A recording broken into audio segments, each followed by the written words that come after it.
the hardest thing about being on the streets is probably being a female.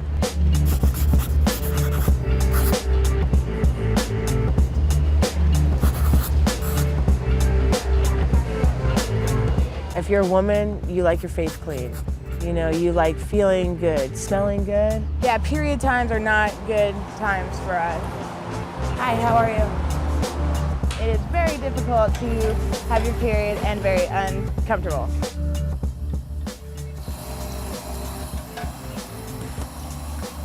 Every day I wake up and I do my daily routine because nobody wants to smell, you know? And that's kind of a big deal out here. I've been doing this for so long. I'm 27 years old. This will be my 8th winter out here straight. We had a pretty rough childhood growing up. My mom was a victim of domestic violence, and so she put us through a lot. I went into the system. She got custody of me again, and basically she was like, you know what? I don't want you in the system anymore, but you can't be here. I hadn't lived at home since I was, 10 years old. And I took care of myself. There was no keeping me home anyway, whether if she wanted to or not. There's so many kids that it's like they fall through the cracks, I guess. And that's kind of what happened with me.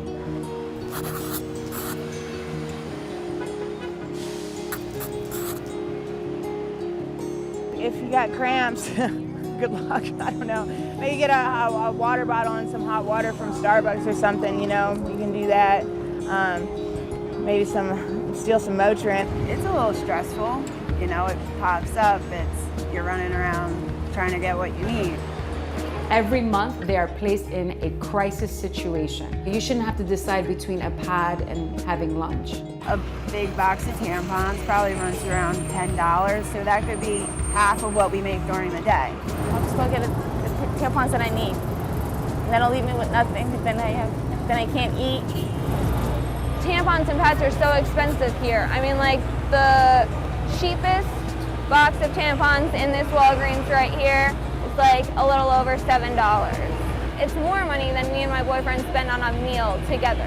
I would rather be clean than, be full. This is not a poor issue. This is not just about getting products to those who need them, which is obviously a priority. This is really about bringing dignity to women.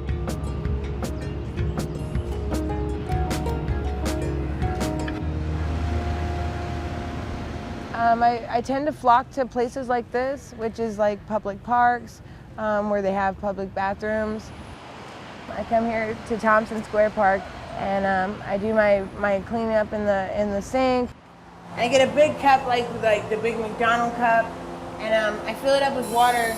I'll actually I'll straddle it this way. You're able to pour water and use the soap and basically wash over the toilet and get a really good cleansing at the same time. That's the best way to actually get your feminine hygiene accomplished. There's little tricks that I've picked up along the way. If it's only a few minutes, like a couple of minutes, I've always just used paper towels or toilet paper or something like that. It was like a napkin from a restaurant, those big white napkins. I've used toilet paper and plastic bags. I've used towels. Cotton balls work, makeup pads. I've used socks. I had an old tank top that was bleached and I stripped it. I had to go and rinse it out, squeeze it out, dry it, put it back. Went 4 times that day. Sometimes if we didn't get things right away, we would just sit still, just sit still until we came up with something.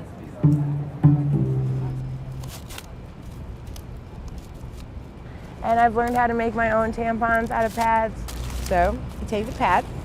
I try to use tampons as much as I can, but tampons are expensive. And of course, ladies, you want to wash your hands first.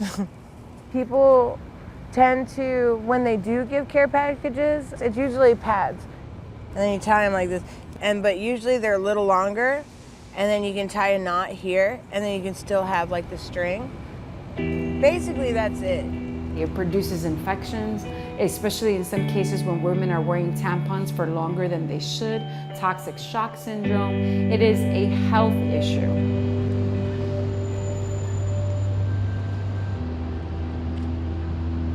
Unfortunately, there really wasn't a clear policy on where women can access the products. There's different levels of homelessness. There's women in shelters, there's women in subways, there's women, sleeping in parks. I used to be in a shelter, but I haven't been in one in a while because I don't drink and I don't do drugs anymore. And that's where most of the kind of crowd is, in a shelter. I feel safer out on the streets than I would in a shelter. Won't do it, I can't do it. I choose to be out here on the streets. So why we needed to legislate this, as opposed to just changing a policy here or there, is that it is now the law of the land. You want to feel clean like everybody else, you know what I mean? I like being out here, but everybody has a story. See, you don't really know people, and everybody has a reason for the things that they do. They do, So that's kind of my story. So, yeah.